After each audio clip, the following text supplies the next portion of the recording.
Short టర్మ్లో stocks పెరగడం తగ్గడం కామనే, కానీ లాంగ్ టర్మ్లో మంచి కంపెనీ స్టాక్స్ ఎప్పుడు కూడా పెరుగుతూ ఉంటాయి. అండ్ అట్లాంటి కంపెనీ స్టాక్స్ మనం కొనుక్కుంటే ప్రాఫిట్స్ వస్తాయి. కానీ యాక్చువల్గా ప్రాఫిట్స్ మన బ్యాంక్ అకౌంట్లోకి వచ్చేది అలా ప్రాఫిట్లో ఉన్న స్టాక్స్ని అమ్మినప్పుడు. సో కొనడం ఇంపార్టెంటే, అమ్మడం కూడా ఇంపార్టెంటే. సో ఇలా కొనడాన్ని ఎంట్రీ అంటారు, అమ్మడాన్ని ఎగ్జిట్ అంటారు. సో ఇప్పుడు ఈ ఎంట్రీ అండ్ ఎగ్జిట్ తీసుకోవడానికి ఎన్ని మెథడ్స్ ఉన్నాయి అండ్ ఏ మెథడ్లో మీకు ఎక్కువ ప్రాఫిట్ వస్తుంది అండ్ మీరు మీ స్టైల్ ఆఫ్ ట్రేడింగ్ని బట్టి ఏ మెథడ్ ఎంచుకోవాలో ఈరోజు చూద్దాము.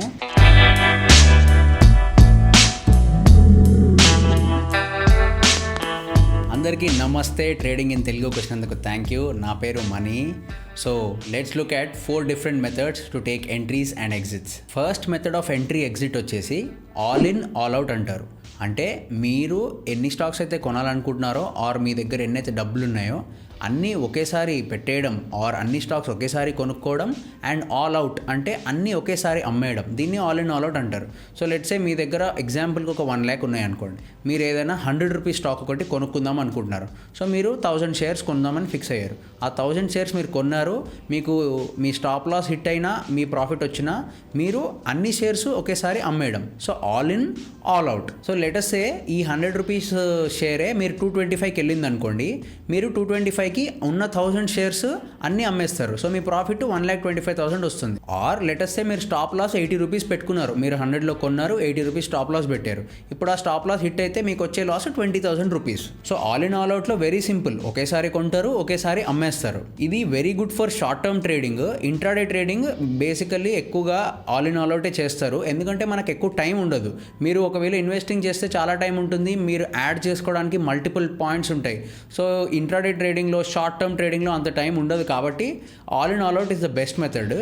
అండ్ నా ఒపీనియన్లో నాకు all in all out have given the best returns. మిగతా మెథడ్స్ చెప్పే ముందు ఒక ఇంపార్టెంట్ పాయింట్. ఈ పాయింట్ ఏంటంటే మీరు ట్రేడ్ తీసుకున్నాక మీ స్టాప్ లాస్ హిట్ అయితే మీ దగ్గర అప్పటికి ఎన్నైతే క్వాంటిటీ ఉంటాయో అన్ని క్వాంటిటీ అమ్మేసేయాలి. ఈ మెథడ్స్లో స్టాప్ లాస్ హిట్ అయ్యాక కొన్నే అమ్మడము, లేటెస్ట్ మీరు 100 షేర్స్ కొన్నారు, మీ స్టాప్ లాస్ హిట్ అయింది. స్టాప్ లాస్ హిట్ అయితే మాత్రం ఆ 100కి 100 అమ్మేయాలి. ఈ మెథడ్స్లో ఎక్కడ కూడా స్టాప్ లాస్ హిట్ అయినా కూడా అమ్మకపోవడం అనేది జరగదు. అండ్ ఆల్సో మీరు 100 కొన్నారు, 90కి వచ్చింది, ఇప్పుడు ఆ స్టాక్ చీప్లో ఉంది, కొనుక్కోవడం అనేది కూడా ఈ మెథడ్స్లో జరగదు ఎక్కడ కూడా. సో నేను ఇప్పుడు నెక్స్ట్ చెప్పే 2-3 మెథడ్స్లో మీకు స్టాప్ లాస్ హిట్ అయితే కంపల్సరీగా అన్నీ అమ్మేయాలి. సో సెకండ్ మెథడ్ వచ్చేసి scale in all out. All out అంటే ఇందాక చెప్పాను, అన్నీ ఒకేసారి అమ్మేయడం. స్కేల్ ఇన్ అంటే అన్ని స్టాక్స్ ఒకేసారి కొనకుండా డిఫరెంట్ ప్రైసెస్లో కొనడం. ఇప్పుడు డిఫరెంట్ ప్రైసెస్ అంటే మనం ఆల్రెడీ ఒక స్టాక్లో లేటెస్ట్ నేను 100 కొన్నాను, ఇప్పుడు మళ్ళీ అది 100 నుంచి పడితే కొనుక్కోవాలని అనుకుంటారు. కానీ నేను అనే డిఫరెంట్ ప్రైస్ ఎప్పుడు కూడా మనం కొన్న 100 కంటే పైనే, కింద ఎప్పుడు కూడా కొనకూడదు. చాలామంది స్టాక్ పడితే ఇంకా చీప్ అయింది కదా కొనుక్కోవచ్చు అని అనుకుంటారు. కోర్స్ పడింది, చీప్ ఉంది, కానీ అది పడింది మీ ఎంట్రీ పాయింట్ నుంచి కిందికి వచ్చింది అంటే మీ ఎంట్రీ మేబీ అంత స్ట్రాంగ్ కాదేమో అని.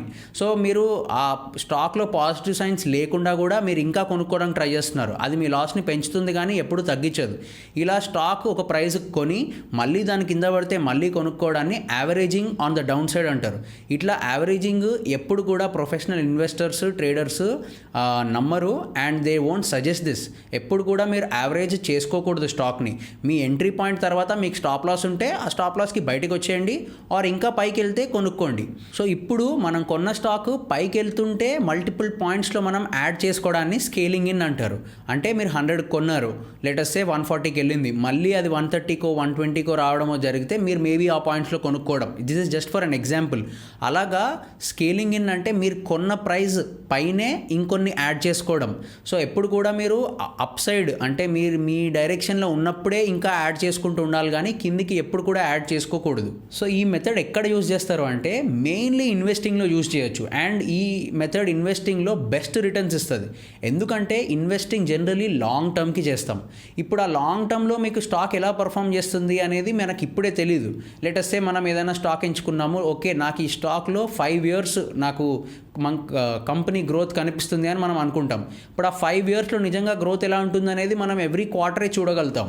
సో ఇప్పుడు ఎవ్రీ క్వార్టర్ మనం అనుకున్నట్టు పర్ఫామ్ చేస్తుంది అని అనుకుంటే మనం ఇంకా కొనుక్కోవచ్చు. సో ఈ మెథడ్ ఎప్పుడు కూడా లాంగ్ టర్మ్ ఇన్వెస్టింగ్కి బాగా పనికొస్తుంది. అండ్ ఆల్సో ఈ మెథడ్ మన దగ్గర అన్ని డబ్బులు ఒకేసారి లేనప్పుడు కూడా బాగా పనికొస్తుంది.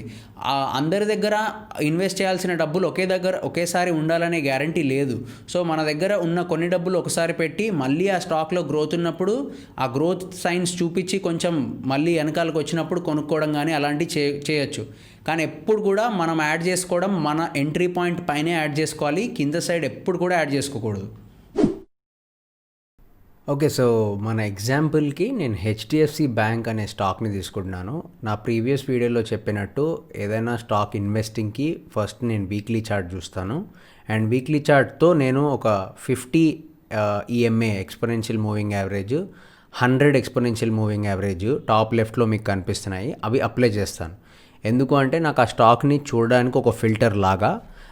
సో ఆ ఫిల్టర్ పెట్టుకొని నేను హెచ్డిఎఫ్సి బ్యాంక్ స్టాక్ చూస్తున్నట్టయితే లాస్ట్ 10 or 11 ఇయర్స్ది చూస్తున్నట్టయితే నాకు స్టాక్ ఇలా కనిపిస్తుంది. ఓకే, సో మనం చూసే ఎగ్జాంపుల్లో ఎలా స్కేల్ ఇన్ ఎలా చేయాలి అనేది ఒకసారి చూద్దాము. సో ఫర్ ఎగ్జాంపుల్ నేను 2010-11 ఆ టైంలో చూస్తున్నాను అనుకోండి స్టాక్. ఓకే, సో 2010 or 11 టైంలో స్టాక్ ఈ 50 ఈఎంఏ కంటే పైనే ఉంది. సో ఆబ్వియస్లీ స్టాక్ పెరుగుతుంది. So there is nothing wrong in buying it. కాకపోతే ఏంటంటే నేను బెటర్ ఎంట్రీ కోసం, అంటే ఇంకా ప్రైస్ బాగా పెరిగింది ఇంకెక్కడైనా తగ్గుతుందా అనేది చూస్తాను. జనరల్లీ అది ఎలా చూస్తామంటే స్టాక్ ఎప్పుడైనా ఈ 50 or 100 ఈఎంఏ రేంజ్లోకి, ఈ జోన్స్లో మధ్యలోకి వస్తే అప్పుడు కొంచెం నేను అలర్ట్ అవుతాను. This is my method. So for example ఇక్కడ చూస్తే మీరు 2011 ఆ టైంకి మనకి ఎంట్రీ ఛాన్స్ వచ్చింది. ఓకే, ఇక్కడికి వచ్చింది, టచ్ అయింది అని. సో మేబీ మీరు ఇక్కడ ఎంట్రీ ప్లాన్ చేయొచ్చు. సో మీరు ఇక్కడ ఈ ప్రైస్కి కనుక మీరు ఎంట్రీ తీసుకుంటే ఆబ్వియస్లీ ఒక రఫ్ స్టాప్ లాస్ అంటూ మీకు ఉండాలి. సో ఆ రఫ్ స్టాప్ లాస్ మీరు ఎక్కడ పెట్టుకుంటున్నారు అనేది మళ్ళీ మీ మీదే డిపెండ్ అవుతుంది. నేను ఈ ప్రీవియస్ రివర్సల్ పాయింట్ నుంచి పెట్టుకుంటాను. అంటే లాస్ట్ టైం ఎక్కడికి వచ్చి స్టాక్ రివర్స్ అయిందో, క్లియర్ రివర్సల్ ఎక్కడైనా ఉంటే అక్కడ స్టాప్ లాస్ పెట్టుకుంటాను.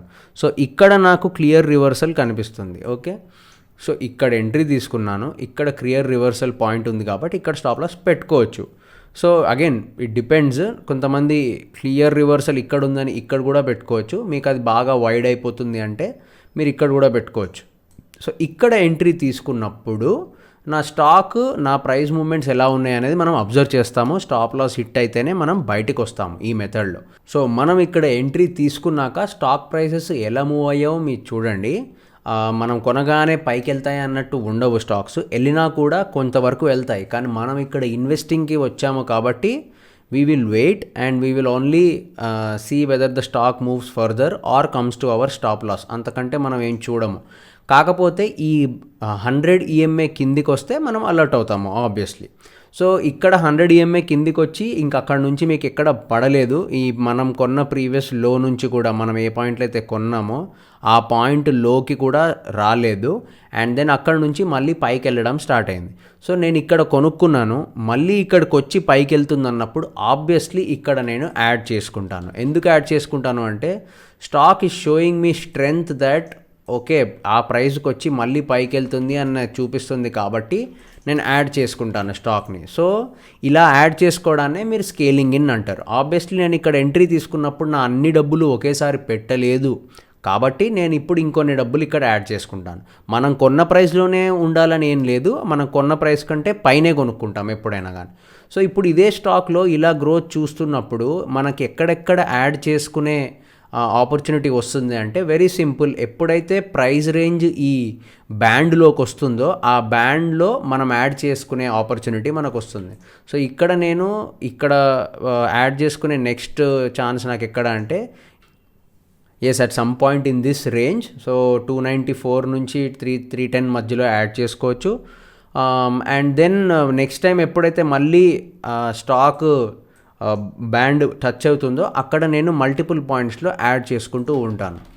సో ఇలాగా ఈ స్టాక్లో మనం ఎంట్రీ తీసుకున్నాక ఇక్కడ ఒకసారి యాడ్ చేసుకున్నాము, ఇక్కడ మళ్ళీ ఒకసారి యాడ్ చేసుకున్నాము, ఇక్కడ మళ్ళీ థర్డ్ టైం యాడ్ చేసుకుంటున్నాము. ఆఫ్ కోర్స్ ఇక్కడ కావాలంటే యాడ్ చేసుకోవచ్చు, but it did not clearly come in to the range. So maybe నేను యాడ్ చేసుకునేవాడిని కాదేమో. సో అలాగా మీకు మల్టిపుల్ పాయింట్స్లో యాడ్ చేసుకునే ఆపర్చునిటీస్ వస్తాయి మంచి స్టాక్ అయితే. Of course company fundamentals strong ఉంటేనే స్టాక్ ప్రైస్ ఇలా ఉంటుంది. సో అలాంటి కంపెనీస్లో మీరు డబ్బులు ఒకేసారి పెట్టకుండా కంపెనీ గ్రోత్ చూస్తూ స్టాక్స్ యాడ్ చేస్తూ అంటే స్కేల్ ఇన్ చేస్తూ మీరు మీ ఇన్వెస్ట్మెంట్స్ని రిస్క్ని తగ్గించుకోవచ్చు. థర్డ్ మెథడ్ వచ్చి scale in scale out. Scale in అంటే ఇందాక చెప్పినట్టే డిఫరెంట్ ప్రైసెస్లో కొన్ని స్టాక్స్ కొనుక్కోవడం. మరి స్కేల్ అవుట్ అంటే మీ దగ్గర ఉన్న ఆల్రెడీ ఆ టైంకి ఉన్న స్టాక్స్లో కొన్ని స్టాక్స్ ప్రాఫిట్స్లో ఉన్నప్పుడే అమ్మేయడం. స్కేల్ అవుట్ ఎందుకు చేస్తారు అంటే మనకి ఆల్రెడీ ప్రాఫిట్ వచ్చింది, సో ఈ ప్రాఫిట్స్ బుక్ చేసేసుకుంటే మనం సేఫ్ కదా అనే మైండ్ సెట్తో చేస్తారు. ఆబ్వియస్లీ ఈ మెథడ్ మైండ్కి కొంచెం ఈజీగా ఉంటుంది, ఎందుకంటే కొంతవరకు ప్రాఫిట్ వచ్చేసింది కదా అని. కానీ ఈ మెథడ్లో మీకు వచ్చే ఫుల్ ప్రాఫిట్ రాదు, అంటే మీరు ఫుల్ పొటెన్షియల్ ప్రాఫిట్ రాదు. ఎందుకంటే మీ దగ్గర ఉన్న స్టాక్స్లో కొన్ని ప్రాఫిట్ అమ్మేస్తున్నారు ఆల్రెడీ, కాకపోతే ఆ స్టాక్ అక్కడ నుంచి ఇంకా పెరిగింది అనుకోండి, మీరు మిగిలిన స్టాక్స్ మీదే మీకు ప్రాఫిట్ వస్తుంది. సో ఎప్పుడైనా స్కేల్ అవుట్ ఈజ్ గుడ్, అంటే మీకు మెంటలీ మీకు రిలీఫ్ని ఇస్తుంది, కానీ ఫుల్ పొటెన్షియల్ ప్రాఫిట్ రాదు స్కేల్ అవుట్లో. ఫుల్ పొటెన్షియల్ ప్రాఫిట్ ఎందుకు రాదు అనేది మీకు నెక్స్ట్ మెథడ్ ఎండ్లో మీకు అర్థమవుతుంది. లాస్ట్ మెథడ్ వచ్చేసి all in scale out. All in అంటే అన్నీ ఒకేసారి కొనేయడము. స్కేల్ అవుట్ అంటే ఇందాక చెప్పినట్టు ప్రాఫిట్లో ఉన్నప్పుడు కొన్ని స్టాక్స్ అమ్మడము. ఇక్కడ ఒకవేళ మీ ట్రేడ్ స్టాప్ లాస్ హిట్ అవుతే మీరు అన్నీ ఒకేసారి అమ్మేయాలి ఇందాక చెప్పినట్టు. సో ఆల్ ఇన్ అంటే అన్నీ ఒకేసారి కొనడము, స్కేల్ అవుట్ కొంచెం ప్రాఫిట్స్ వచ్చినప్పుడు కొన్ని స్టాక్స్ అమ్మడము. ఈ మెథడ్ నేను యాక్చువల్లీ అస్సలు సజెస్ట్ చేయను, ఎందుకంటే ఈ మెథడ్లో మీకు లాస్ వస్తే మీ ఫుల్ సైజ్ మీద వస్తుంది. లేటెస్టే మీరు 100 షేర్స్ కొన్నారు, ఓకే, 100 షేర్సే మీరు కొందాం అనుకున్నారు, ఇంకా నో మోర్ మీరు కొనరు ఇంకా. సో 100 షేర్స్ మీద మీకు లాస్ వస్తే ఆ 100 షేర్స్ మీద వస్తుంది. అదే మీకు ప్రాఫిట్స్ వస్తే మీరు కొంచెం ప్రాఫిట్స్ రాగానే ఒక సగం అమ్మేశారు అనుకోండి 50 షేర్స్, ఇంకొక 50 షేర్స్ ఇంకెక్కువ ప్రాఫిట్కి అమ్ముతారు, కానీ ఫుల్ పొటెన్షియల్ ప్రాఫిట్ రాదు మీకు. So let's take an example to see why this method doesn't work. So same ఇందాక తీసుకున్న ఎగ్జాంపుల్లో 100 రూపీస్కి స్టాక్ కొన్నాము, 80 రూపీస్కి స్టాప్ లాస్ పెట్టాము, 1000 స్టాక్స్ కొన్నాము. ఇప్పుడు ఒకవేళ స్టాప్ లాస్ హిట్ అవుతే 1000 into 20 rupees, so which is 20,000 rupees. ఒకవేళ ప్రాఫిట్ వచ్చింది అనుకోండి, ఇప్పుడు ఇందాక ఎగ్జాంపుల్లో 100 రూపీస్కి కొని 225 రూపీస్కి అమ్మాను. ఇక్కడ స్కేల్ అవుట్ కాబట్టి కొన్ని మధ్యలో అమ్మేస్తూ వస్తాను. ఒక 140 రూపీస్కి 500 స్టాక్స్ అమ్మేశాను అనుకోండి, అండ్ మళ్ళీ 200 రూపీస్కి స్టాక్ వచ్చినప్పుడు ఇప్పుడు మిగిలిన 500 స్టాక్స్లో ఒక 250 స్టాక్స్ అమ్మేస్తాను. ఓకే, స్కేల్ అవుట్ చేస్తున్నాను కాబట్టి. అండ్ ఆల్సో మళ్ళీ ప్రైస్ పెరిగినప్పుడు లేటెస్టే ఒక 225 రూపీస్కి ప్రైస్ వెళ్ళింది, మిగిలిన ఇప్పుడు ఫైనల్లీ మన దగ్గర ఉన్న 250 స్టాక్స్ కంప్లీట్గా అమ్మేశాను. ఇప్పుడు మన దగ్గర ఉన్న 1000 స్టాక్స్ని 500 140 రూపీస్కి, 250 స్టాక్స్ 200 రూపీస్కి, ఇంకా లాస్ట్ 250 స్టాక్స్ 225 రూపీస్కి అమ్మాము. సో మీకు వచ్చిన ప్రాఫిట్ చూసినట్టయితే 76,250 రూపీస్. అదే మీ స్టాప్ లాస్ హిట్ అయి ఉంటే మీకు వచ్చే లాస్ 20,000 రూపీస్. ఇప్పుడు మీరు ఈ మెథడ్లో వచ్చిన ప్రాఫిట్కి మన ఫస్ట్ మెథడ్లో వచ్చిన ప్రాఫిట్కి కంపేర్ చేయాలి. First method which is all in all అవుట్లో మనకు వచ్చిన ప్రాఫిట్ 1,25,000. సేమ్ 1000 స్టాక్స్ 100 రూపీస్ కొనుక్కుని 225కి అమ్మితే మనకు వచ్చిన ప్రాఫిట్ 1,25,000. ఇక్కడ ఆ స్టాక్ 100 నుంచి 225కి వచ్చే ప్రాసెస్లో 140కి 200కి 750 స్టాక్స్ అమ్మేసాం, 140కి 500 స్టాక్స్, 200కి 250 స్టాక్స్ అమ్మేసాం. ఇట్లా అమ్మేస్తే మనకు వచ్చిన ప్రాఫిట్ 76,250, వెరాజ్ మనకు ఆల్అవుట్లో వచ్చిన ప్రాఫిట్ 1,25,000. కానీ మీరు లాస్ చూసుకున్నట్టయితే ఆల్ ఇన్ ఆల్ అవుట్లో మనకు వచ్చిన లాస్ 20,000, కానీ ఇక్కడ మనకు వచ్చిన లాస్ మళ్ళీ సేమ్ 20,000. ఎందుకంటే మనం అన్నీ ఒకేసారి కొంటున్నాము, లాస్ వస్తే ఆఫ్కోర్స్ అన్నీ ఒకేసారి అమ్మేస్తాము, కానీ ప్రాఫిట్స్ వస్తే తక్కువ ప్రాఫిట్కి కొన్ని స్టాక్స్ అమ్మేస్తూ వస్తున్నాము. ఎక్కువ ప్రాఫిట్స్ వచ్చినప్పుడు మీ దగ్గర ఎక్కువ స్టాక్స్ లేవు, అన్ని సగం అమ్మేశారు కాబట్టి ఎక్కువ స్టాక్స్ లేవు కాబట్టి మీ ప్రాఫిట్స్ తగ్గిపోతాయి, మీ లాసెస్ అంతే ఉంటాయి. అందుకే నేను ఈ మెథడ్ సజెస్ట్ చేయను. ఈ మెథడ్ చాలా బుక్స్లో కూడా సజెస్ట్ చేయరు, కానీ ఈ మెథడ్ చాలామంది ఫాలో అవుతూ ఉంటారు. ఎందుకంటే వాళ్ళకి ఫస్ట్ థింగ్ మేబీ వాళ్ళు కరెక్ట్ మ్యాథమెటిక్స్ చేయట్లేదు, అండ్ సెకండ్ థింగ్ ఎప్పుడైనా ఇందాక చెప్పినట్టు స్కేల్ అవుట్ చేస్తే మెంటలీ మీకు ఈజీగా ఉంటుంది, కాకపోతే మ్యాథమెటికల్గా ప్రాఫిట్స్కి సపోర్ట్ చేయదు స్కేలింగ్ అవుట్ ఎక్కడ కూడా. సో చూశారు కదా, ఇవి different methods for entries and exits. Scale in all out ఇన్వెస్టింగ్కి ఎప్పుడు కూడా బ్యూటిఫుల్గా పనిచేస్తుంది, and all in all out మీకు షార్ట్ టర్మ్ ట్రేడింగ్కి పనిచేస్తుంది. But scale in scale out, all in scale out అంటే కొన్ని ప్రాఫిట్స్ రాగానే స్టాక్స్ అమ్మేయడం అనేది లాంగ్ రన్లో ఎక్కువ పనిచేయదు అండ్ ప్రాఫిట్స్ కూడా తక్కువ అయిపోతాయి. సో ఈ డిఫరెంట్ ఎంట్రీ అండ్ ఎగ్జిట్స్ మీకు హెల్ప్ అయ్యాయని నేను అనుకుంటున్నాను. అండ్ ఎప్పుడు మర్చిపోకండి, స్టాక్ని డౌన్ సైడ్ ఎప్పుడు కూడా యావరేజ్ చేయొద్దు. చాలామంది చేస్తుంటారు ఈ తప్పు. మీ లాసెస్ పెరగడం తప్ప ఇంకేం జరగదు. Never ever average stock on the down side. So ఈ వీడియో నచ్చితే లైక్ చేయండి అండ్ ఇట్లాంటి ఇంట్రెస్టింగ్ టాపిక్స్ మీద వీడియోస్ కోసం సబ్స్క్రైబ్ చేయండి. Thank you so much for watching. I'll see you in the next video.